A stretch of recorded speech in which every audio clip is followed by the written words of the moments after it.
Hey guys, welcome back to the final video, unfortunately, here in the beautiful country of Morocco.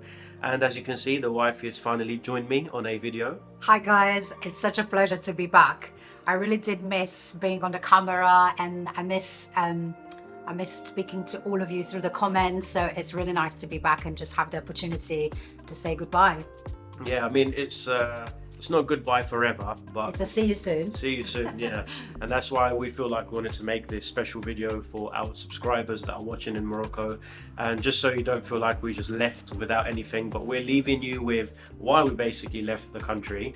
And secondly, some 10 very interesting facts about what we learned about people of Morocco whilst we were there. Yeah, so people of Morocco can actually comment on whether they've felt that our findings are correct. And I think it will also be helpful to the new people who are planning to come to Morocco.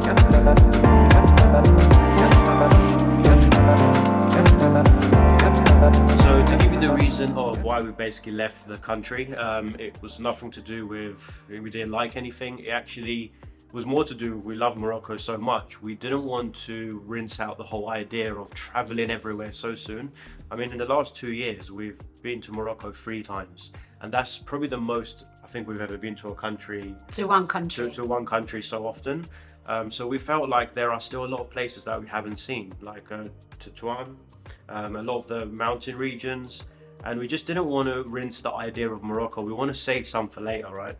Yeah, you know, there is a saying, if you really, really love something, you've got to let it go and then, you know, come back to it, or it'll come back to you. So we kind of wanted the same situation before we get really, really bored or tired or uninspired. So we just left at the right time to be able to return and explore the areas, like I mentioned, that we still haven't seen, which is Teton, Dakhla, Ifran, Meknes. So this will be the 4 spots we still have to do, but we need a break. Yeah, and those areas that we mentioned, they're not actually very close to some of the places we were based, like Rabat, for example. Like Dakhla was 14-hour drive or something. Yeah. So it's quite far. So we just thought, if we do all this now, it's just going to be too much, because we'd already spent quite a few months traveling through Morocco, and we thought, you know, doing a 14-hour drive there and a 14-hour drive back to Rabat, it just felt like it was just too much. So we said, you know what, let's save it for another time. We're not sure when exactly we'll be back, but could be 2025, which is just around the corner. But, you know, Morocco has a thing over us. We love it very much. We love the people. And every time we go there, we feel so welcome. So this is a huge thank you to all of our amazing viewers that have watched all our videos, all the support you've given us, because without you guys, obviously the channel would never be as successful as it is, because your views and likes, comments, everything you do counts to everything. And a big special thanks from me too. I feel like I've connected to our Moroccan subscribers the most. I think there is quite a few people that I'm even speaking to personally on Instagram now. You know, so this is what makes all our trips worth it for me. The connections that we make with local people and people that watch from abroad alike. And Morocco will always have a special place in my heart. It really will. It was the first country that we took our daughter to. Yeah. It was the first country that we fell in love with immediately. We just felt right at home, and it was the first country that we wanted to keep coming back and do more and see more, and we literally felt like a home. I think many people commented that me and Yad actually starting to look like Moroccan, and our daughter also looks Moroccan, and her name also is almost Moroccan. So honestly, guys, we did feel everything about Morocco through our hearts. And if you're wondering where the baby is, we've not given her away. She's still here. She's just in the other room with my mum. Yeah, looking after her. But that's also another reason why Dace hasn't been able to be on the channel as much, obviously because she spends a lot of time with the little one, and I'm primarily focusing on the channel. So she will be in and out of the channel throughout, you know, the next few countries that we go to, but more in than out. So guys, I think, as I say, it's time to jump into the 10 interesting facts that we've kind of learned and loved about being in Morocco. So please feel free to comment and say if they are right or wrong. But I think we're ready to jump into those. I'm going to start with the first point, which is Morocco is the most visited country in the world. It's one of the busiest countries I've personally ever seen, and I think by the statistics, it literally is the most visited. So there were 14.5 million visitors back in 2023, and they've seen around an 8% increase year on year. With the amount of visitors that they have in and out of their country. There was a small dip, not a small actually, a big dip during the COVID time. I think it was only 4 million people that traveled during that time, but they've recovered quite swiftly thereafter. And I think their goal is to have 15.5 million visitors this year. And looking at the Ministry of Tourism data, first quarter of the year had seen around 5 million people. So it's insane to think these amounts of people go in and out of Morocco. Just, I think, goes to tell you everything you need to know. Yeah. And Marrakesh in particular has been voted one of the top 10 best destinations in the world by TripAdvisor, which is just incredible. And well done to Morocco and Moroccan people for making it happen. Yeah, I think Marrakesh, especially this year, what we found when we were traveling, it was so busy. It was so much more busy than all the other times we were in Marrakesh. It had a different feel to it. Like the tourism has just increased significantly. When we even saw some videos on Instagram on some people that I follow, it was on some reels where the queues were like hours, people were waiting for hours, because I think Morocco wasn't expecting such a high increase in the visitors during this time, but suddenly they just got this massive spike. And I remember seeing all the reels where people were stuck in the queues in Marrakesh. I guess for us, we know the reason why all these people go there. Morocco has everything. It has literally something to offer for everyone, from a desert to mountains to beaches to rich culture, rich history, hospitable people, affordability, it's all there. So if you don't like one thing, you will like another, and it's just amazing. It really is one amazing country, and it deserves all the exposure that it's gotten and all the economical benefits that come with tourism. So the second thing that we've learned whilst being in Morocco all this time is how multilingual Moroccan people are. Like literally, we've been to a lot of the major cities in the country, and whether you're going to a barber shop, whether you're going to a grocery store or shopping in the souks, people of Morocco can speak so many languages. So at least 5 as minimum. Yeah, they can speak Spanish, they can speak French, obviously, they can speak Darija, they can even understand a lot of the other Arabic nations, and also a little bit of Kurdish. Oh, and don't forget English. And English. And the Kurdish was a big surprise to me, because once I was in Agadir. For those of you guys that are not aware, I'm originally Kurdish, but obviously brought up in the UK. Now, I was in Agadir souks once, and the guy that I was buying something off, he basically said to me, so where are you originally from? I said, Kurdish. And he started speaking to me in just basic Kurdish language. And I was like, how the hell do you know Kurdish? He said, oh, we know many languages here in Morocco. So people of Morocco are just very well educated in terms of languages. Multilingual, yeah. It's really good to know that, because I think for tourism, it's very, very important, because we've been to countries sometimes when you travel there and they just don't understand English. And when you're a tourist, it can be quite difficult. So I think that's another plus point for people traveling to Morocco and they're worried about the language barrier. Honestly, you won't have an issue, because if they can't speak English and that's the only language you speak, they'll probably, say if you're Russian for example, they'll know a bit of Russian as well. And they do, because I speak Russian, and I've had Moroccan people speaking to me in Russian. It's incredible. I'm always absolutely mesmerized at their ability to speak so many languages. It's fantastic. And let me know in the comments, guys, if you're Moroccan, how many languages can you speak?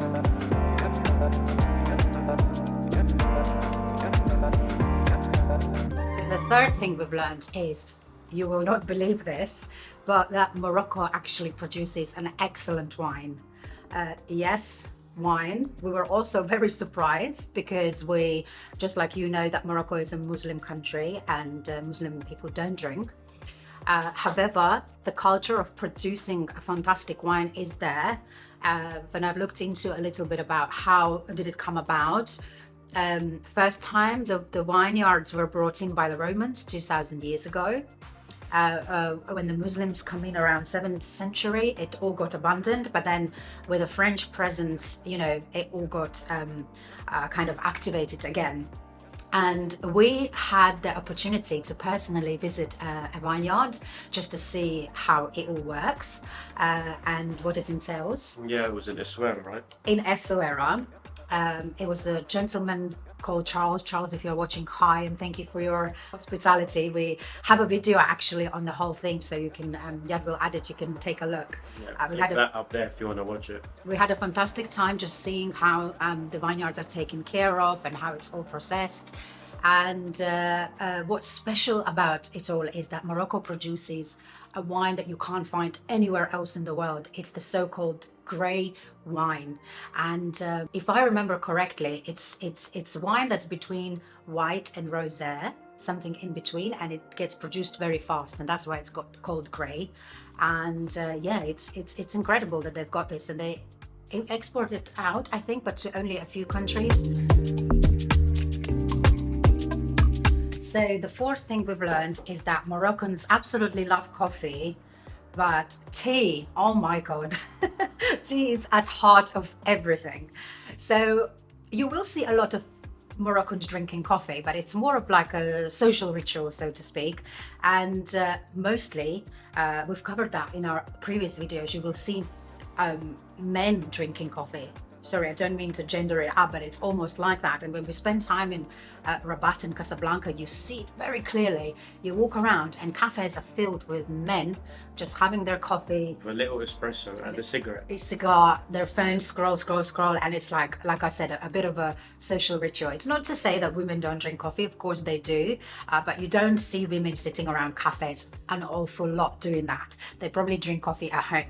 Now, when it comes to tea, that is just, Moroccan tea is fantastic. It's at heart of everything they do, like I said. And it's, I think, Chinese green tea mixed with mint and with a whole load of sugar. Yeah, like this, literally, guys, this big block of sugar. Big cubes go into it, but you know what? It's so delicious. And the way they make it and brew it and hold it and pour it, it's like a whole big of an art. Honestly, I've never seen anything like it. There is just so much love around making tea and pouring it and treating people to tea. It's just like a very special thing to do, to have a Moroccan tea when in Morocco. And let me know in the comments what you prefer as a Moroccan. Do you prefer the sweet Moroccan tea or the good old coffee first thing in the morning? Because I do love the Moroccan tea, but to have this much sugar first thing in the morning is just dangerous, man. Yeah, this is a health freak, let me tell you. He's in the gym every day. I can't use sugar in anything we cook. Yeah. So when he saw this big cube landing in our little cup of tea, he got scared. It's diabetes, literally, in a cup of tea, I mean, yeah. To be fair, Moroccan people, I think, noticed that a lot of people coming from Europe don't really use that much sugar. So last year, everywhere I went, people actually asked me, do you want it with sugar or without? So I thought this was really nice. And the fifth thing here, guys, I think you may find this funny, is Moroccan people do not like to rush. It's called Moroccan time for a reason. If you schedule something at, let's say, 6 p.m, just be prepared, they may come at 7 or maybe even at 8. It's just basically in the culture to be very relaxed and spontaneous about how they do things. They're not really rigid with their timelines, they have a very chilled attitude, There is the saying in Arabic, inshallah, meaning, God willing. Inshallah, we'll be there at 6. I'll be there at 7, inshallah. It's, in a way, a very nice way of living. You have no stress. You just take things as they come. And I kind of like it. But at times it would get a little bit frustrating for us because anything that you need to arrange, to go here or do that, and if that doesn't happen at the time you've planned, it was very, very frustrating for us. Yeah, we would always have to, everything was delayed roughly half an hour.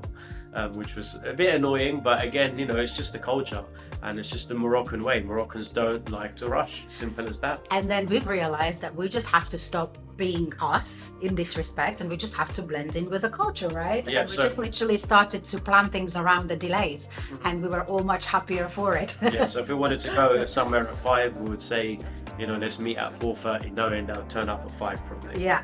So it's just the way it is. And I think in the West, we're always just, looking at time, scheduling things, by the always minute. so rigid, It's actually nice to be in a bit of a laid back culture. But it's nice. I think if you have a balance, it's nice to be laid back sometimes, and also to have some kind of structure on the other side as well. I kind of enjoyed it because I think Morocco is one place where I truly relaxed because of this attitude, you know. But yeah, like I said, you need a little bit of balance. Everything can't be always delayed. Yeah, exactly.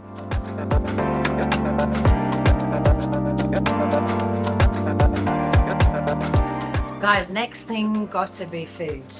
I mean, Moroccan food, oh my, we really did enjoy all things to do with food. Moroccan cuisine is really rich. I particularly love that they use fresh ingredients for everything. You know, when we spent there 6 months this year, we didn't go to supermarkets much. We went to the fishmongers, we went to the butchers, we went to the other places to get fresh eggs, we went to the markets to get dates and nuts. And, you know, coming from big cities, we just don't have this opportunity. We are predominantly in supermarkets eating second-class food. So it was absolutely fantastic to just be immersed into the culture and fresh food, fresh ingredients. Fresh ingredients, yeah. And just my favorite market was Souk El Had in Agadir. We literally knew every seller of dates, of nuts, of veggies. It was just such a nice experience. And yeah, so the food that we've had, all the tagines and couscous and the fresh breads and dates and all the desserts and everything like that was just fantastic. Like no tagine was the same, and each region offered something different, you know, different meats, different veg and different condiments, different way of cooking as different well. way of cooking, and the spices and herbs, so many. It's just fantastic. In Marrakesh there is a spice market where you can buy saffron and things. I mean, in many places you can, but just that rich food culture is incredible. So no doubt if you're going to come to Morocco, you're going to absolutely love all the food you eat, whether it's authentic, whether it's cooked by local people, or whether it's high-end. You know, there is a lot of that in Morocco as well. So it's just a fantastic balance and a lot to choose from. And we did a cooking class that I'll never forget, and we made, well, the teacher taught us how to make these different types of tagines, like lamb, chicken, mince, and honestly, aubergine. Yeah, oh my god, it was the best, literally the best food I've ever tasted in my life. It was so fresh and so good. It was just so amazing. I didn't expect, honestly, I did not expect Moroccan cuisine to be as good as it was since our travels there, because before we went, a lot of people that we spoke to said, oh, it's just couscous and tagine, kind of put it off like it's nothing special. So I wasn't expecting it to be as mind-blowing, but when we went there, it was just another story. And also, it doesn't matter where you eat. I've never had like a bad meal. When we went on our tours and stopped in some random little shacks and we were fed there, and I didn't think, you know, the food was going to be as good as it was. But obviously food is a big deal and a big culture in Morocco, and everyone cooks it with love, and you generally will enjoy it. We're also attached a link to the cooking class we did. I think it's a fantastic experience if you visit Morocco, because the local people will take you to the market. You will pick your own chicken, you will pick your own veg, and you will go to these people's houses and cook. It's just a fantastic experience, and one that I'd highly recommend. Hi guys, it's Gordon, and guess what? Puberty's followers have been voting to decide the world's best cuisine, and it is my pleasure to finally announce the winner.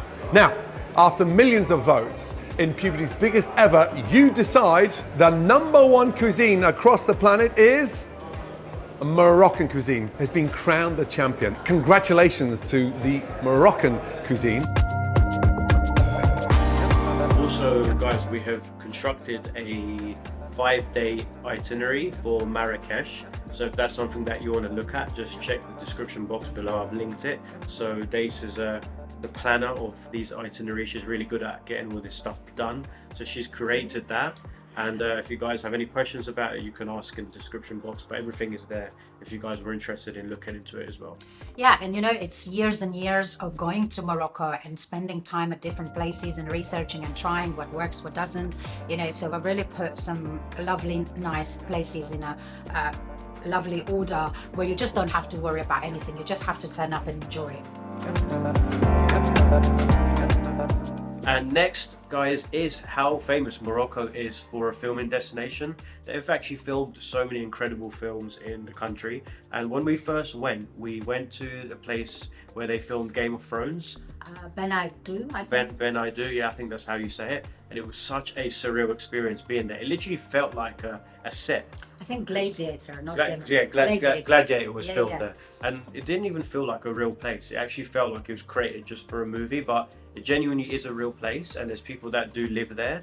Berbers, some families, I think if I'm not wrong, about 5 Berber families actually still live in that place. But you can get to it and check it out when you're there with a tour guide. Yeah, but then and around that area, which we didn't manage to actually go into, they've got the Atlas Film Studios, and it's basically nicknamed the Morocco's Hollywood. Yeah, and also a famous movie, Casablanca. Some of the famous films that were filmed in Morocco was Gladiator, Berlucci's, The Shelter in Sky, were all shot in Morocco, as well as one of the most famous films and ones that I actually love is Mission Impossible, which I actually wasn't aware until we did some reading about some of the films that were shot there. And Morocco in general attracts a lot of artists and a lot of poets. You know, it's a very, very creative country.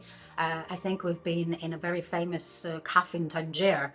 I forgot the names of poets, but, you know, they were there getting inspired and having their cigars and things. So it's like that all over Morocco. There's a lot of history and a lot of creativeness all around.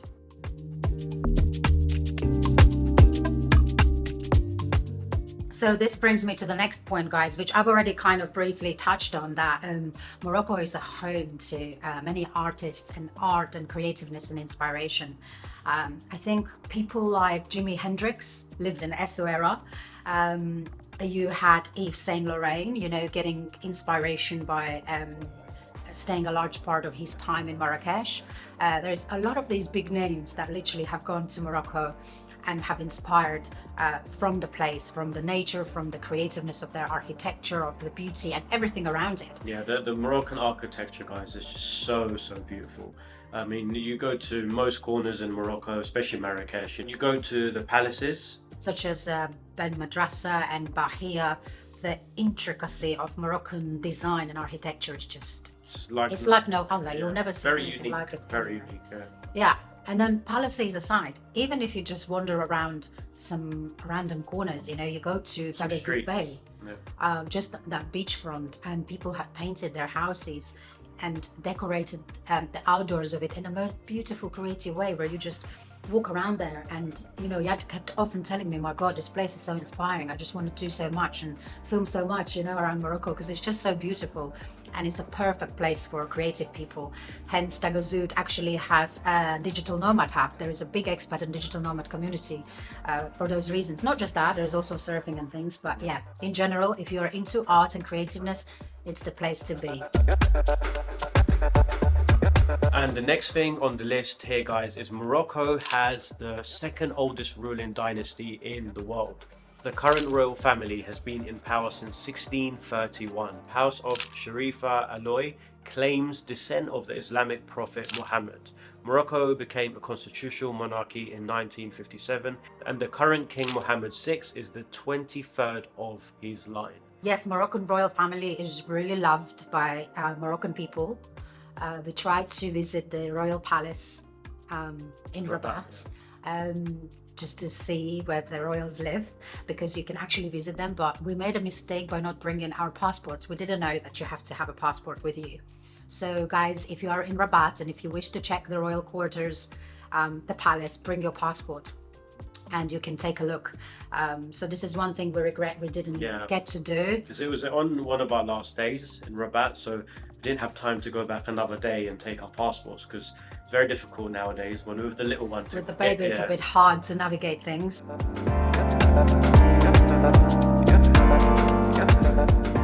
The last thing on the list is Morocco has the oldest university in the world, which was actually founded in 1859.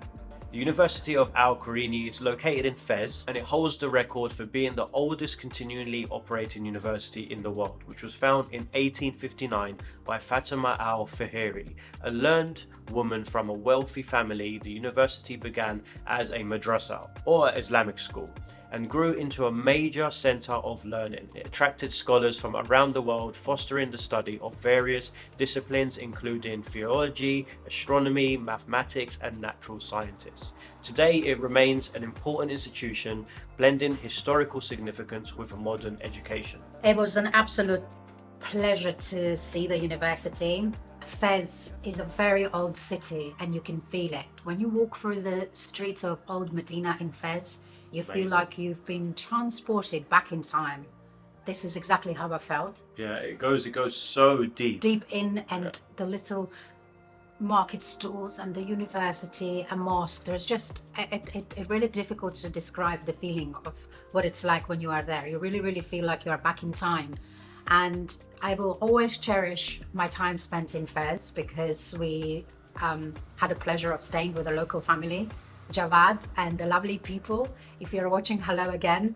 And they've provided us with the most amazing experience. We stayed at their home in a beautiful Riyadh.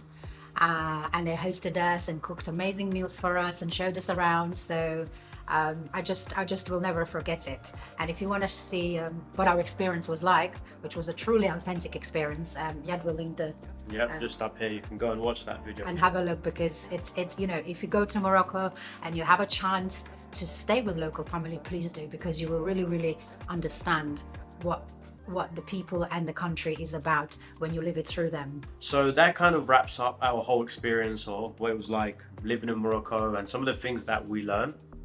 And I think it's fair to say we can ask what was each other's favourite thing in Morocco. Yeah, I wanted to ask Yad. Okay, I've actually never asked him this question. We just both know we love Morocco, but we don't know.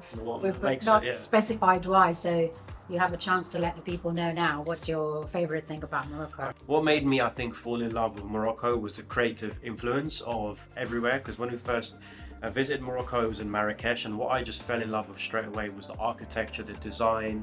And for me, as being a creative person and filming all of that stuff, it was just such a flawless place just to walk around and feel inspired. Like every corner I'd go to, I'd see like an amazing Medina with some artistry on the wall, or we'd go to a cafe that is so uniquely designed, and I was just blown away. Everywhere I'd go, I just feel blown away, whether it's a madrasa in Fez, whether it's just a souk around the corner. Everywhere I went just kind of blew me away, and that's what really made me fall in love with the country, as well as so many other factors such as obviously the people, the food and the culture. But for me, being a creative person, I think that's what attracted me the most in the beginning.